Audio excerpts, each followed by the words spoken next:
안녕하세요. 저는 37살 여자입니다. 얼마 전에 저는 끔찍한 진실을 알게 되었습니다. 그리고 그로 인해 아직까지 그 충격에서 벗어나지 못하고 있습니다. 제가 알게 된 진실을 주변 사람들에게 털어놓고 위로받고 싶은데 차마 창피해서 말도 못해요. 집안 망신이거든요. 그래서 이렇게 익명의 힘을 빌려 사연을 보내봅니다. 여러분 저 좀 위로해주세요. 저는 30살에 결혼해서 7년간 결혼 생활을 유지하고 있습니다. 현재 5살인 딸아이가 있어요. 남편은 은행원이고요. 저 역시 은행원으로 일하다가 지금은 육아 때문에 그만뒀고요. 남편과 저는 사내 연애를 하다가 결혼했어요. 솔직히 제가 남편과 연애를 하고 결혼할 줄은 꿈도 꾸지 않았어요. 남편은 정말 제 스타일이 아니었거든요. 그래서 직장 동료로 편하게 지내는 사이였어요. 그러던 중 직장 동료들 중 한 명이 생일이라 오랜만에 다 같이 회식을 하는데 맞은편 자리에 있던 남편이 옆자리에 앉아 했던 직장 동료와 자리를 바꾸는 겁니다. 그리고는 저에게 혹시 연애할 마음이 있냐고 묻더군요. 저는 생각이 있다고 하면 소개해 주시게요? 라고 물었죠. 제 질문에 남편이 씩 웃으면서 그럼 저랑 연애해 볼래요? 하더군요. 갑작스러운 고백에 어리둥절했어요. 그래서 아니라고 얼떨결에 답을 했습니다. 그런데 남편에게 고백을 받은 후부터 계속 그 사람이 신경 쓰이기 시작했습니다. 심지어 밤마다 생각이 나더군요. 저에게 보여줬던 귀여운 웃음도 생각이 나고요. 그렇게 3개월 정도 흘렀을까. 퇴근 후에 집에 가려던 남편을 불러서 어렵게 용기를 내서 물었어요. 혹시 그때 했던 고백이 아직 유효한가요? 했더니 남편이 그건 왜요? 라고 묻더군요. 그때부터 제 심장이 미친 듯이 뛰기 시작했습니다. 괜히 물어봤다가 거절당하면 어쩌지 하는 생각이 마구마구 들었고요. 하지만 이미 엎질러진 물, 저는 용기 있게 대답했습니다. 아직 유효하면 받고 싶어서요. 이런 제 대답에 한동안 말이 없다가 벼랑간 남편이 소리내서 웃더니 좋다고 하더군요. 그렇게 저희는 사내 연애를 시작했습니다. 남편과 연애는 정말 좋았어요. 결혼 생각이 전혀 없던 제가 결혼을 진지하게 생각할 만큼 그리고 이 남자와 결혼하면 어떨까 하는 생각이 날마다 들었습니다. 왠지 남편과 결혼하면 행복하게 살 수 있을 것 같았습니다. 제가 결혼에 대해 생각이 없던 건 이유가 있어요. 바로 저희 엄마 때문입니다.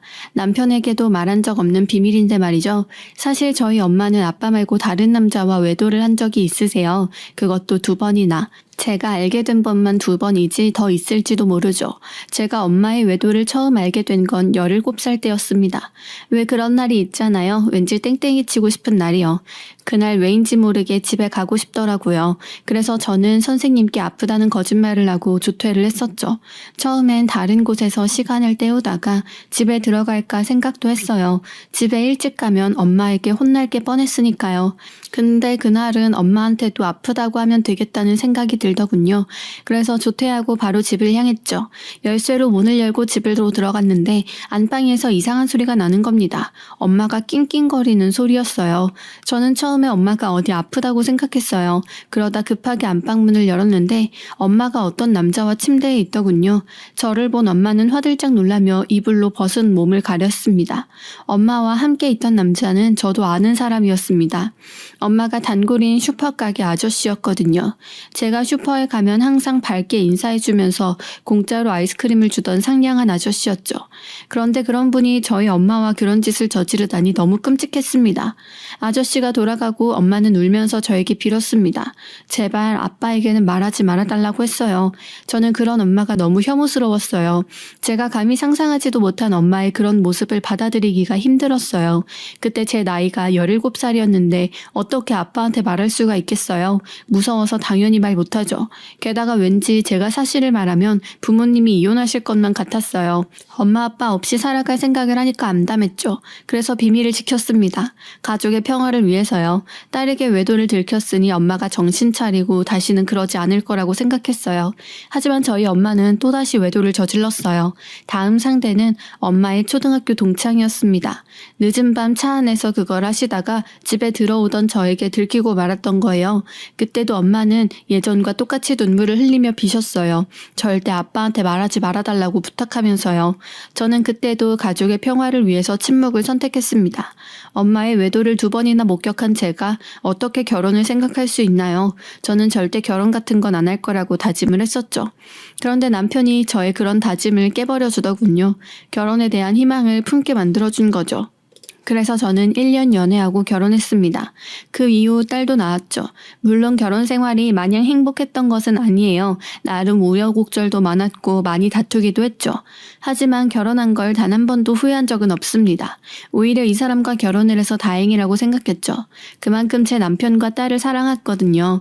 엄마는 다행히 종교를 갖게 된 후로는 잠잠하셨어요. 동네 친한 아주머니 권유로 엄마는 교회에 다니기 시작했어요.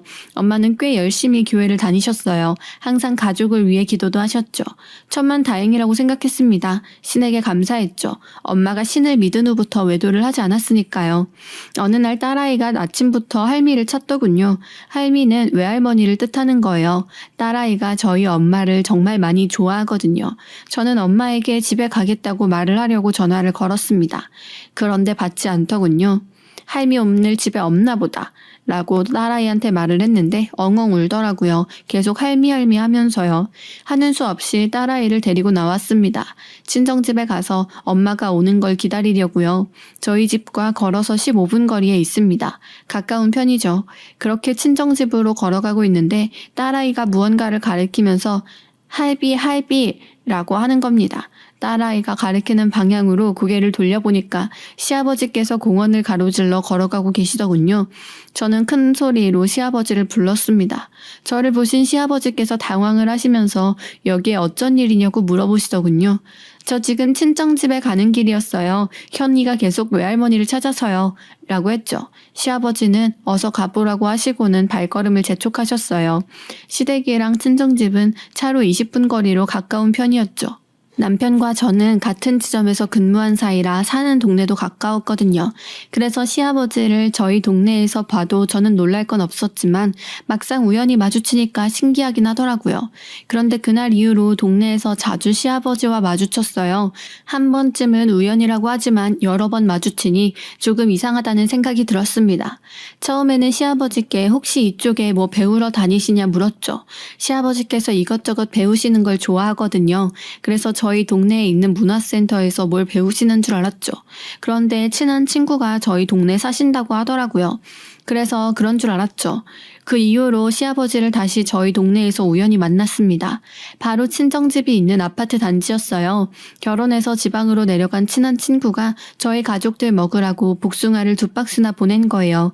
세 식구가 먹기에 양이 너무 많아서 3개로 나눠 담아 하나는 저희 가족 먹고 나머지는 각각 시댁과 친정에 갖다 드리기로 했죠.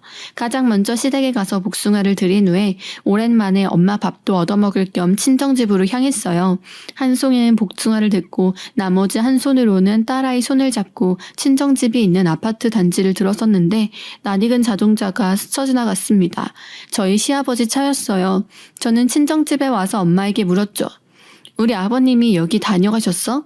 그랬더니 엄마가 당황하면서 왜 갑자기 그런 소리를 하냐고 했어요. 그래서 저는 방금 오는 길에 아파트 단지에서 아버님 차를 봤어. 그랬더니 엄마가 화들짝 놀라시면서 너희 시아버지가 우리 집에를 왜 와? 하시더군요. 생각해보니 시아버지가 친정집에 굳이 오실 이유가 전혀 없었으니까요. 그래서 예전에 시아버지가 말씀하셨던 친한 친구분이 친정집 근처에 사시는구나 하고 대수롭지 않게 생각했어요. 그리고 나서 일주일 후쯤인가 시어머님이 저를 부르셨어요. 그래서 시댁으로 갔는데 시어머니와 얼굴이 많이 어두워 보이셨어요. 걱정이 가득해 보였습니다. 제가 시어머니께 무슨 일 있으시냐고 물어봤죠. 처음에는 별 말씀 안 하시더라고요. 제가 어려워 마시고 편하게 말씀하시라고 했어요. 그런데 너희 시아버지가 아무래도 바람난 것 같다. 라고 하시더군요. 저는 말도 안 된다며 아마 아닐 거라고 시어머니께 말씀드렸어요. 제가 알던 시아버님은 절대 바람을 피우실 분이 아니시거든요. 시아버지께서는 딱히 말씀도 없으시고 고지식하세요. 활동적인 분도 아니시고 굉장히 정적인 분이세요. 그리고 대부분의 시간을 집안에서 보내셨죠. 그러신 분이 바람을 피운다는 게 말이 안 되잖아요. 그래서 어머님이 잘못 알고 계신 거 아니냐고 말했습니다. 어머님도 처음엔 오해일 거라고 생각하셨대요. 근데 빨래를 하려고 빨랫감을 세탁기에 넣다가 아버님 옷에 립스틱 자국이 묻어 있었다는 겁니다. 그 이야기를 듣는데 엄청 충격이었어요. 아버님 같은 분이 바람을 피울 거라고는 전혀 상상도 못했거든요. 어머님은 며느리에게 이런 이야기를 하는 게 창피하지만 도저히 말할 사람이 없어서 어렵게 말하시는 거라고 하셨어요. 저는 말씀해 주셔서 오히려 감사하다고 했죠. 어머님은 혹시 너희 시아버지가 바람 피우는 증거를 찾을 방법은 없을까? 라고 물으셨죠. 시어머니의 물음에 갑자기 저는 시아버님의 친한 친구분이 생각이 났습니다. 그때 깨달았죠. 요즘 시아버지를 저희 친정집 근처에서 자주 뵈었는데 그것이 외도 때문인 것 같다고요. 시아버지의 외도 상대가 그 아파트 단지에 사는 것 같다고요. 아버님 자동차 블랙박스를 확인해 볼까요? 제가 시어머니께 물었습니다. 시어머님이 바로 저에게 확인 좀 해달라고 부탁을 하셨어요. 자동차 키는 어떻게 해서든 저에게 주겠다고요. 시어머님과 저는 바로 행동에 옮겼습니다. 일단 남편 없이 딸아이만 데리고서 시댁으로 왔죠. 그리고 저녁을 먹고 디저트까지 먹으면서 시간을 보냈습니다. 시아버님이 주무시기를 기다리면서요. 보통 시아버지가 밤 10시쯤 되면 잠에 드셨거든요. 그날도 아니나 다를까 밤 7시 40분쯤 방으로 들어가시더군요. 10시 20분쯤 시어머니께서 조용히 안방으로 들어가셔서는 시아버지의 자동차 키를 가지고 나왔습니다. 저는 키를 받아서 바로 주차장으로 향했죠. 운전석에 올라탄 저는 바로 블랙박스를 확인했습니다. 시아버님을 저희 동네에서 마주친 날짜를 대략 기억해서 확인을 했죠. 시어머님 예상이 맞았습니다. 시아버지가 바람을 피우고 있었던 것이었습니다. 블랙박스에서 여자의 목소리가 흘러나왔죠. 아주 교태 있는 목소리였습니다. 두 분이 나누신 대화 수위도 꽤 높았습니다. 교태 있는 목소리의 여성분이 나이가 있어서 못할 줄 알았는데 제법인데요. 하시더군요. 시아버지는 부끄러우신지 실실 웃음을 흘리셨고요. 그런데 그 대화를 가만히 듣고 있자니 기분이 이상했어요. 들으면 들을수록 그 목소리가 낯익은 겁니다. 그래서 볼륨을 더 키워봤죠. 문 앞에서 펼쳐진 거죠. 저는 아닐 거야 그럴 리가 없어 생각하며 외면해보려 했지만 불안한 마음이 자꾸만 염습해 오더라고요. 일단 진정을 하고 시댁으로 들어갔습니다. 저를 목 빠지게 기다리던 시어머니가 물었습니다. 블랙박스 확인해 봤냐고요. 차마 시어머니께 사실대로 말할 수가 없어서 확인해 봤는데 별다른 건 없었다고 거짓말을 했습니다. 시어머니는 그래 하면서 아쉬운 표정을 지으셨어요. 한편으로는 안심하시는 것 같기도 했습니다. 그날 밤은 잠도 한숨 못 잤습니다. 도저히 잠을 잘 수가 없었어요. 그렇게 뜬 눈으로 밤을 지새우고 저는 친정집으로 향했습니다. 얼른 확실하게 확인을 해야 했거든요. 저는 엄마에게 제 자동차가 고장이 나서 수리를 맡겼다면서 자동차 좀 빌려달라고 했어요. 마트로 장을 보러 간다고요. 엄마는 아무런 의심 없이 자동차 키를 내주었습니다. 저는 주차장으로 내려가 운전석에 앉아 엄마 차의 블랙박스를 확인해 봤습니다. 하나하나 세세히 확인을 했죠. 엄마의 자동차에서도 외도의 흔적을 발견할 수 있었습니다. 시아버지가 친정엄마 자동차를 타신 적이 있었던 거죠. 두 분이 나누시는 대화는 누가 들어도 연인 같았죠. 심지어 야릇한 소리까지 들렸습니다. 차마 더 듣지 못하고 블랙박스를 급하게 껐습니다. 속이 뒤집어지는 것 같았습니다. 그때부터 저는 눈물이 하염없이 흘러내리기 시작했어요. 저는 당연히 엄마가 변했을 거라 생각했어요. 뉘우치고 달라졌을 거라고요. 그런데 어디까지나 제 착각이었어요. 엄마는 조금도 달라지지 않았습니다. 17살 때 봤던 엄마와 지금의 엄마는 여전히 그대로였죠. 저는 그때 차라리 세상이 망했으면 좋겠다고 생각했습니다. 지구가 종말했으면 하고 정말 간절히 기도했습니다. 그러면 이런 끔찍한 진실을 저만 알고 죽을 수 있으니까요. 그리고 동시에 후회도 되더군요. 17살 때 엄마의 외도를 처음 마주했을 때 모른 척 침묵했던 제가 원망스러웠어요. 저는 그제야 깨달았죠. 손바닥으로 하늘을 가릴 수 없다는 것을요. 아빠에게 모든 사실을 말했어야 했습니다. 만약 그랬다면 엄마는 시아버지와 바람을 피우지 않았을지도 모르니까요. 엄마에게는 마트에 간다고 둘러댔기 때문에 저는 억지로 마트를 가서 장을 봤습니다. 솔직히 제가 뭘 구매했는지도 잘 기억이 나지 않아요. 넉나간 사람처럼 카트를 끌고 다녔으니까요. 운전도 어떻게 했는지 모르겠어요. 차라리 사고라도 났으면 좋았을 텐데 하는 생각까지 들었죠. 엄마에게 키를 돌려주는데 엄마가 저에게 안색이 좋지 않다고 어디 아픈 거 아니냐고 했습니다. 저는 저렇게 걱정을 하는 엄마가 가증스럽게 느껴졌습니다. 뻔뻔하게 그것도 제 시아버지랑 바람을 피워놓고 어떻게 저를 걱정할 수가 있는 걸까요? 엄마가 아니라 정말 악마처럼 보였습니다. 집으로 돌아가는데 문득 부엌 식탁 위에 놓여진 포도가 눈에 들어오더군요. 그 포도를 보자마자 속이 다시 뒤집어졌어요. 저희 가족은 포도를 좋아하지 않거든요. 심지어 아빠는 포도 알레르기가 있으세요. 그래서 엄마는 절대 포도를 사지 않았죠. 그래서 포도를 보며 제가 말했습니다. 웬 포도야? 하니 엄마가 당황한 듯 말을 더듬더군요.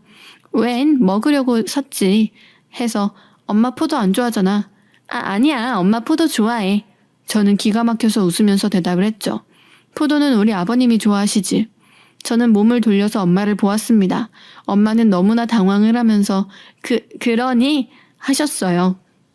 사실 그냥 모른 척하고 집에 가려고 했어요. 그런데 뻔뻔한 엄마의 모습을 보니 더 이상 모른 척할 수가 없더군요. 그래서 말했습니다. 엄마 차 블랙박스 확인했어. 라고요. 엄마는 그걸 왜 봤냐고 묻더군요. 저는 사실 어제 시아버지 차 블랙박스도 확인했어. 라고요. 엄마는 제가 무슨 말을 하는지 다 아는 것 같았습니다. 처음에는 말을 더듬거리면서 그게 대체 무슨 소리니? 라고 하더니 제가 아무 말 없이 가만히 서 있자 바로 행동에 들어가더군요. 엄마의 특기, 무릎 꿇고 빌기 말입니다. 엄마는 오래전 그날처럼 또 무릎을 꿇고 저에게 빌었습니다. 눈물을 흘리면서 네 아빠한테는 알지? 라고 하시더군요. 저는 이제 엄마의 외도를 숨겨줄 자신이 없다고 말했습니다. 그래서 저희가 달려와 제 손을 붙잡고는 이번 한 번만 용서해주면 다시는 이런 일 없을 거라고 하더군요. 저는 엄마의 손을 뿌리치며 소리를 질렀습니다. 엄마가 사람이야? 어떻게 다른 사람도 아니고 우리 시아버지랑 그럴 수가 있어 엄마는? 했더니 자신은 그럴 생각이 없었다고 하더군요. 시아버지가 자기를 꼬드긴 거라고요. 하지만 저는 엄마를 아주 잘 압니다. 분명히 엄마가 먼저 시아버지를 유혹했을 거예요. 제가 말도 안 되는 소리 하지 말라고 소리를 쳤습니다. 엄마가 먼저 그런 거 다 안다고요. 엄마는 오히려 화를 내더군요. 어떻게 딸이 엄마 말을 안 믿을 수가 있냐고요. 저는 울면서 말했습니다. 엄마 나한테 들킨 거 이번만이 아니잖아. 예전에도 나한테 봐달라고 해놓고 봐봐. 엄마가 또 이랬잖아. 그런데 내가 엄마를 어떻게 믿어야 돼? 그제서야 엄마는 모든 사실을 말하더군요. 시아버지와 엄마 두 분은 우연히 만났다고 했습니다. 친구와 함께 동네 뒷산을 올라가다가 거기서 시아버지를 만났다고요.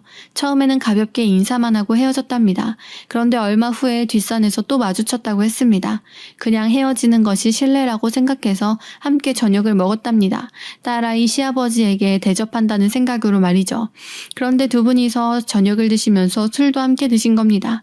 술에 취한 두 분은 대화를 이리저리 나누다가 눈이 맞아서 친정집에서 잠자리를 가졌답니다. 마침 저희 아빠가 친구들이랑 낚시를 갔었거든요. 그날 이후로 두 분은 자주 만나 데이트를 했고 잠자리를 했답니다. 엄마가 그러더군요. 너희 아빠랑 다르게 자상하고 다정한 모습에 반했다고요. 처음에는 하면 안 되는 짓이라고 끊어내고 싶었는데 그럴 수가 없었다고요. 그러면서 제게 단순한 불륜이 아니라 진짜 사랑이라고 했습니다. 시아버지를 모르는 사이 진심으로 사랑하게 되었다고요. 상식 씨도 나한테 그랬어. 진심으로 사랑한다고. 이제라도 이혼하고 나랑 살겠다고. 그래서 나도 그랬다. 네 아빠랑 이혼하겠다고 같이. 그렇게 하면 안 된다는 걸 알면서도 화를 참을 수 없었던 저는 엄마의 뺨을 쳤습니다. 그리고 그 자리에 주저앉아 오열을 했죠. 제가 오열하자 엄마도 함께 울면서 미안하다며 또다시 빌더라고요. 아빠한테는 제발 비밀로 해달라고 했어요. 저는 더 이상 비밀로 하고 싶지 않았습니다. 17살 때 엄마의 외도를 처음 마주했을 때 그때 비밀로 했던 대가를 지금 받는 것 같다는 생각이 들었거든요. 제 결혼 생활이 파탄나도 사실을 말해야 했습니다. 저는 가지 말라는 엄마를 뿌리치고 곧장 시댁으로 향했습니다. 함께 다정하게 TV를 보고 계시던 시부모님께 모든 사실을 말했습니다. 제 이야기를 들으신 시어머니는 그 자리에서 기절을 하셨어요. 저는 급히 119를 눌러 응급실에 갔습니다. 제 전화를 받은 남편도 응급실에 왔더군요. 시아버님은 오지 않으셨습니다. 그나마의 양심이 있으셨던 거죠. 남편은 시어머니가 왜 쓰러졌냐고 물었습니다. 저는 남편에게 모든 사실을 털어놓았어요. 남편은 처음엔 제 말을 믿지 않더군요. 제가 못 믿겠으면 블랙박스를 확인해보라고 했습니다. 그제서야 남편도 제 말을 믿는 것 같더군요. 남편은 넋이 나간 얼굴로 주저앉아 울었습니다. 그걸 보고 저도 같이 주저앉아 울었고요. 응급실에 있던 모든 사람들이 저희 부부를 쳐다볼 정도였습니다. 정신을 차리신 어머님도 침대에서 우셨어요. 시어머님은 일주일 정도 입원해 계시기로 했습니다. 그러는 편이 좋을 것 같았어요. 남편은 시아버지께 미친 듯이 화를 내며 따졌습니다. 욕도 서슴없이 내뱉으며 눈물을 흘렸어요. 시아버지께서는 저희 부부에게 미안하다고 자신이 죄인이라고 하셨어요. 집으로 돌아온 저는 남편에게 이혼하고 싶다면 그렇게 하라고 했습니다. 그런 엄마를 엄마로 둔 내 잘못도 있으니 그 죄값 받겠다고요. 엄마가 저질렀던 외도에 대해서도 모두 남편에게 이야기했습니다. 그때 모든 사실을 아빠에게 털어놨다면 이런 일은 일어나지 않았을 거라고도 했습니다. 저는 남편이 저와 이혼할 줄 알았습니다. 그런데 남편도 울면서 미안하다고 말하는 저를 안아주더군요. 그러면서 그런 아빠를 둔 자기 잘못도 있는 거니까 미안해하지 말라고 했습니다. 오히려 자신이 너무나 미안하다면서요. 그렇게 저희 부부는 서로 끌어안고 눈물만 흘렸습니다. 마음을 추스른 저희 부부는 생각을 정리한 후 제일 먼저 시어머니가 있는 병원으로 갔어요. 그리고 저의 생각을 말씀드렸죠. 오늘부로 친정어머니와 시아버지의 인연을 모두 끊고 저희 부부만 보며 살겠다고요. 저희 말에 시어머니는 충격을 받으셨는지 울면서 그게 최선이냐고 눈물을 흘리시면서 물었습니다. 남편은 이렇게 해야만 저희가 계속 부부로 살 수 있다고 말했더니 시어머니는 알겠다고 이해한다고 말씀해 주셨어요. 저는 아빠에게 모든 사실을 말했습니다. 17살 때 처음 봤던 엄마의 외도부터 시작해 제가 아는 모든 걸 털어놓았습니다. 아빠는 충격받은 표정으로 그래, 너도 알고 있었구나 하셨는데 그 말에 제가 오히려 충격을 받았어요. 아빠는 이미 엄마의 외도를 알고 계셨던 겁니다. 최근에도 엄마가 바람을 피우는 것 같다는 것도 알고 계셨다고 했습니다. 그 상태가 시아버지인 건 모르셨고요. 아주 오래전에 엄마가 저지른 2번의 외도 역시 아빠는 알고 계셨더군요. 아빠는 가끔 연락은 달라고 했습니다. 그런데 지금부터 죽을 때까지 네 엄마랑은 연락하지 말라고도 했습니다. 저는 그러겠다고 했죠. 그리고 저희 부부는 친정엄마와 시아버지께 가서 말씀드렸습니다. 저는 친정엄마에게 지금부터 죽을 때까지 엄마와는 연락하지 않겠다고 했어요.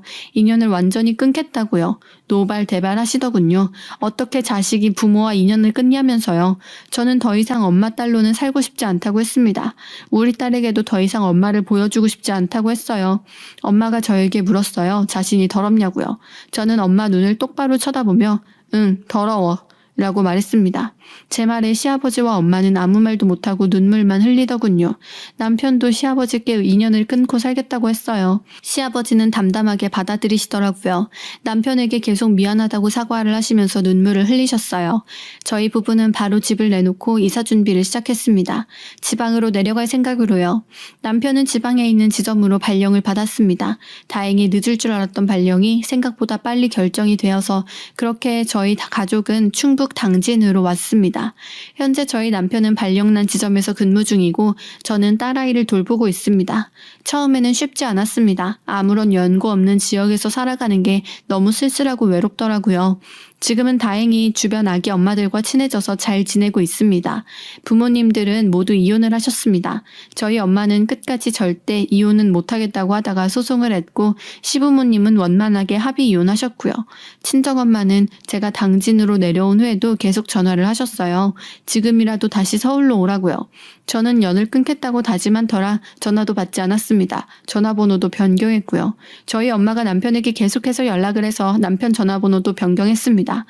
지금은 시어머님과 친정아빠와는 연락을 주고받고 있습니다. 얼마 전엔 2분 다 저희 집에 다녀가시기도 했어요. 시어머님은 저희가 잘 적응해 사는 것 같아서 다행이라고 하셨습니다. 시어머니는 고향이었던 부산으로 내려가셔서 이모님과 살고 계십니다. 자신은 걱정하지 말고 저희는 저희 가족만 생각하며 행복하게 살라고 하시더군요. 아빠는 원래 살던 곳에서 그대로 살고 계십니다. 엄마는 이혼을 하시고 그 집을 나가셨고 어디서 어떻게 살고 있는지는 저희 아빠도 모른다고 하셨습니다. 알고 싶지도 않으시다면서요. 시아버지는 원래 살던 집을 처분하고 사라지셨습니다. 어디로 가셨는지 아무도 모릅니다. 들리는 이야기로는 강화도 쪽에 계시다고 하는데 확실하지는 않습니다. 친정엄마는 시아버지를 진정으로 사랑하고 있었다고 했습니다. 그래서 아빠랑 이혼하고 시아버지랑 살겠다고요. 저는 양가 부모님이 이혼하시면 친정엄마와 시아버지가 함께 살 거라고 생각했습니다.